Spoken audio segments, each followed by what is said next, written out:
So we've covered a lot about the B in our acronym, how it got there and how it relates to power exchange, and some of the ways to get started in bondage with like bedroom bondage and mental bondage, and how to grow in your use of bondage through spiritual bondage. And we've saved rope bondage for last in this series because it's an intermediate topic.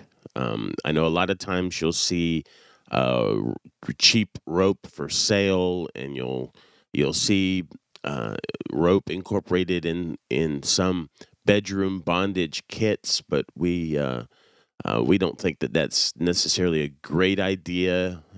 Maybe experiment just a little bit, but rope can be pretty complex, and having to untie knots or having to untie rope or cut rope can lead to some traumatic experiences if you find out that bondage just really, or physical bondage just really isn't for you. We recommend people begin their bondage with mental bondage, then work with restraints before becoming involved with rope.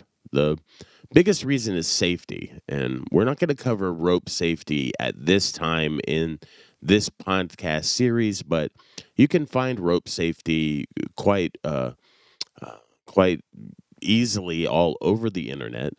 Um, and so we're not going to cover like negotiations um, or or safety, but there are a good amount of rope safety negotiations and a great deal of being risk aware that you need to learn long before you ever consider picking up a piece of rope or letting someone tie you up. And so, just it's more of an intermediate thing. There are two schools of rope play within BDSM. We're just going to classify them as Western and Eastern.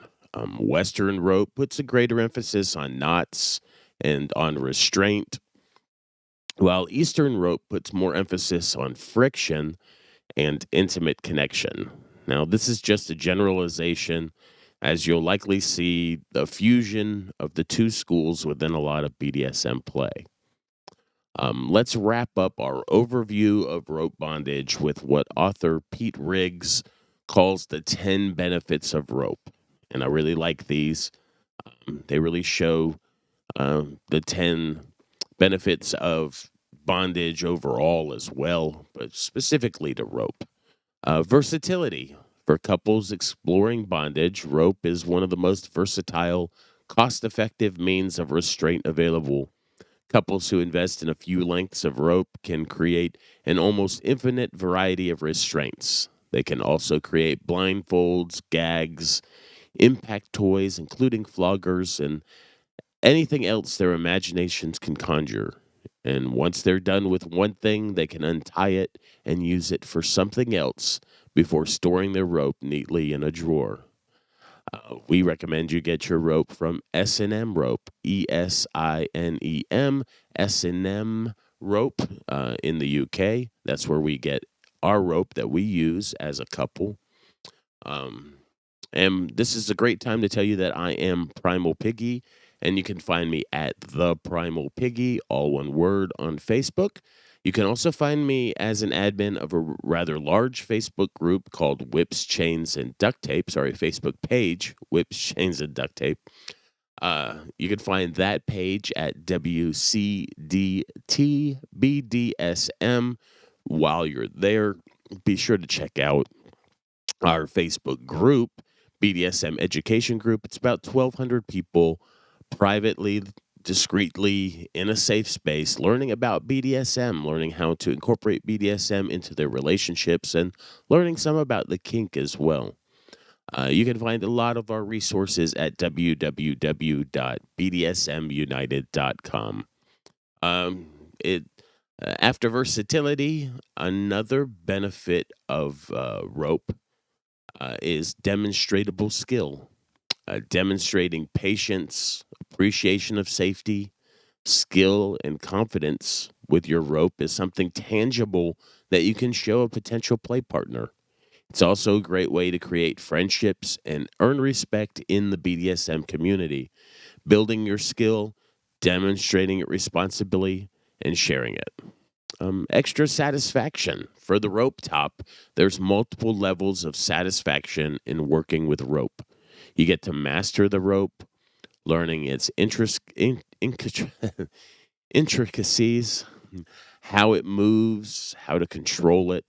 And then you get to use that mastery and knowledge to temporarily affect and control another person, effectively topping both your rope and the person tied in your rope. Decoration is a great benefit of rope. When you tie a person up, you can make them look really hot. There are so many decorative ways to tie someone, but some examples are like corset harnesses, damsel in distress ties, spider webs, any number of intricate and appealing ties. You can tie a person in such a way as to provocatively show off their assets, and you can use it to accentuate, accessorize, and highlight just how hot a person is and why you want to ravish them so badly. And it's definitely fun showing off the combination of their sexiness with your rope work. Opportunities for relationships. Skills with rope bondage can open doorways and bring you relationships you might not otherwise have. It's always nice to have a few extra selling points and opportunities, as well as new and different ways to connect with people. Sometimes people say, how do you uh, how do you do a podcast where you talk to hundreds or thousands of people? How do you just talk with strangers? And having BDSM opens up an opportunity for relationships with people that I may not regularly connect with in everyday life. And rope is that same way. Exploring connection and intensity. Rope does not create connection, people do, but it facilitates it when applied appropriately. How you tie a person, the interaction between your feelings and theirs, the way they become focused on you and your movements and your awareness of them in your rope. It's intense. It can deepen and intensify relationships like you would not believe. They're through trust, through shared experience, through closeness and intimacy. Some people tie others without having to turn it sexual because they don't need it to. The closeness, the intimacy, the connection, that's what they get out of it. Helping people become art. A rope bondage and photography can transform a person from being their everyday selves to being an amazing piece of art. And that's a very empowering thing for some people, especially those who really love the immortality or expressionism of art. Others find it a wonderfully transformative experience, which allows them to see and experience their own beauty in new and different ways. And then just creating art in general. When you develop skill at tying, you can apply it to different arenas. Rope can provide an unusual means of interacting with your environment. It's possible to create some amazing art with no human models at all, but rather transform through using rope to bind objects, control space, and affect symbolic meanings or representations through suggesting at certain shapes. Color of rope, environment, objects, types, and style of tying, all of it plays a part in your finished piece. Rough play. Now, this is a fun one here. Sometimes rope bondage is about the struggle, being caught, being overpowered, tied mean and hard and rough, until finally the person in rope has to give in, to admit defeat. And that can be what arouses being overpowered, mastered, captured by someone else's skill and strength, having them earn the right to do as they want with the tied up person's body. Other times it's more about the enjoyment of consensual and negotiated fantasies of non consent, which can be pretty fun when properly negotiated and discussed first. So we don't want to do anything without consent, but we can consensually and negotiate fantasies of non consent. Submission. Other times, rope Bondage creates an opportunity for a person in rope to temporarily submit to the whim of the other. The ties, the positions, the speed and mood, all decided upon and made to happen by the person tying. They can find it incredibly freeing. Suddenly, there's no performance anxiety at all because the other person makes all the decisions. Some people have even found themselves being able to orgasm in bondage when they never, ever could before. Others have just gotten a massive happy from obeying or submitting, being a human canvas for art or a subject for science, creating new ties, testing new knots, things like that can be immensely satisfying for the submissively inclined.